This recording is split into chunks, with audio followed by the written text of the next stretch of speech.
the Scottsdale Art Show.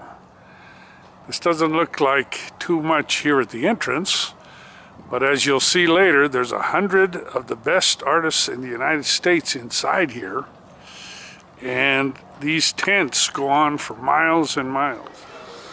Well, it's January 19th, and we're here with artist Ben Joyce at the Scottsdale Art Fair. And Ben, it's your first time here at this prestigious show by invitation only.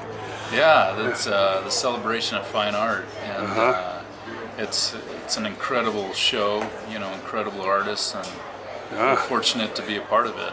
Sure. And what piece am I looking at behind you here? Could you explain to a layman what this represents? Sure. This was inspired by they call it the Royal Arches in the Grand Canyon, and so I wanted to, all of my work is inspired by topographical locations, and I wanted to bring something on a more sculptural aspect, and so I brought this one. I just love the curvature of the river and how it flowed through the piece, and with every piece, the whole concept of the broken edges is when somebody connects with the area visually, they'll expand the piece beyond the frame, you know, as in geography is continuous, and so that's where I open up the frames and let the individual expand the piece beyond what it is.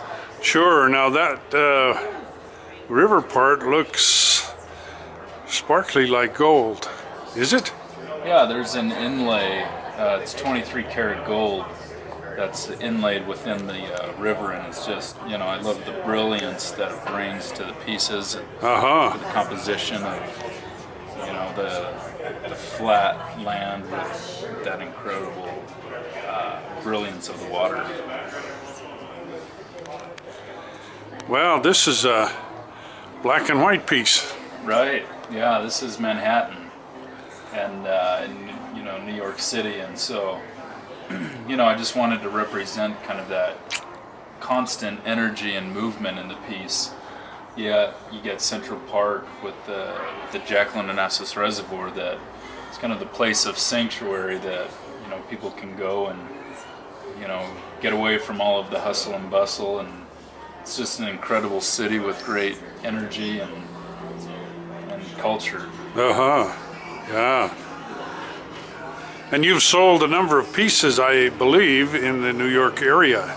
Yeah, there's a great collector base over there, and you know, it's all about connection to place. And so when somebody has that connection, you know, it's Manhattan or London or Miami. I mean, you choose the location, and people have a great, strong pride of place.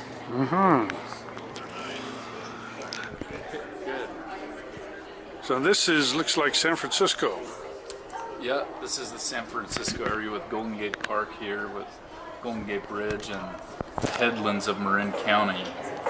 So once again, anybody that connects with this area will visually expand the piece beyond the frame. So rather than confine it, I use lines to open it up and allow that imagination to expand it beyond what it is. Sure. And I guess a person that lived in the area would identify with the landmarks that you've shown here.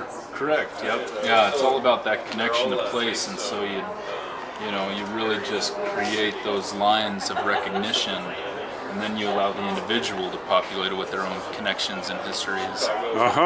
Neat. Very neat. Now this surface here, it doesn't look like it's all paint to me. What is that? Yeah, it's multi-medium, and so depending on the piece it varies, and so, you know, with this there's burlaps and oils and acrylics and gels, and it's just kind of a layering process, you know, depending on the surface. So I see. Beautiful. There's about 100 artists here in this show. And this is Ben's first year, so he has a booth down here. But as you can see, all up and down these aisles are beautiful pieces of art. Even the bad artists here are really good.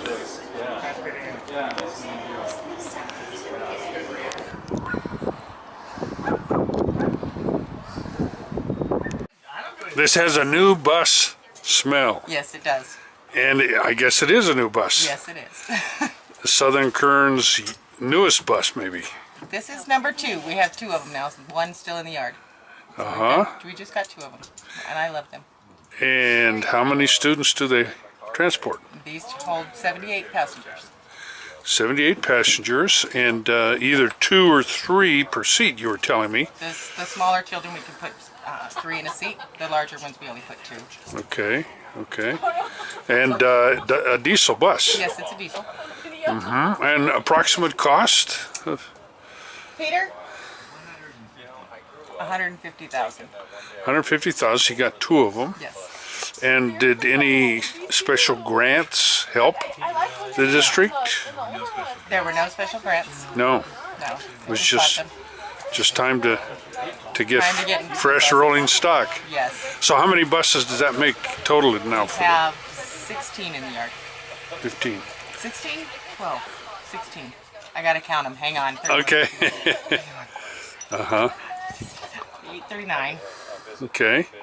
1, 2, 12, and 4 special needs. 16. 16. You were right. There you go. And that includes those little ones. Those are the Yes. special needs. Yes. Uh-huh. Uh-huh. And so that means 16 bus drivers. No. No. No. We're going to use these brand new ones for the trips, and we'll put the ones we were using on trips on a run to help, hopefully to alleviate the walking distances for students. Uh-huh. So maybe some of the students that are living in town that have to walk now, we'd be able to transport to school. Sure, sure, sure. I hope. I see. And how long ago did you put in the request for new buses? You know, it hasn't really been that I was long. going to say maybe 3 months.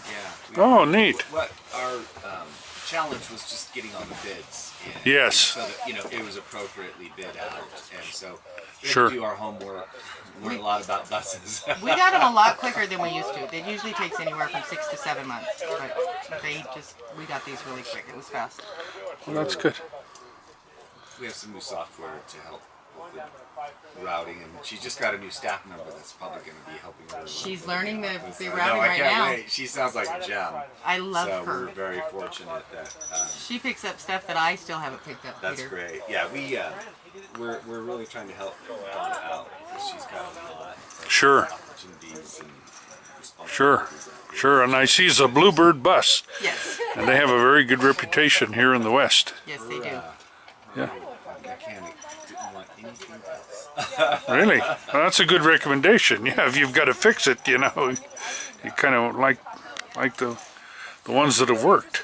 Yeah. Well, he seemed very knowledgeable. He's been out there. He owned his own mechanic shop in Lancaster, just automobiles. He works on everything. But before he came here, his dad was our mechanic. Oh my gosh. Yeah, yeah. There wasn't any hesitancy. No, and I have to tell you, you know a regular toolbox that you carry, the little box? That's what he left here with when he retired. And he was here 30, I couldn't even tell you how many years. Hugh Gay. What a legacy. Steve, yes. What a legacy. And then Steve took his place.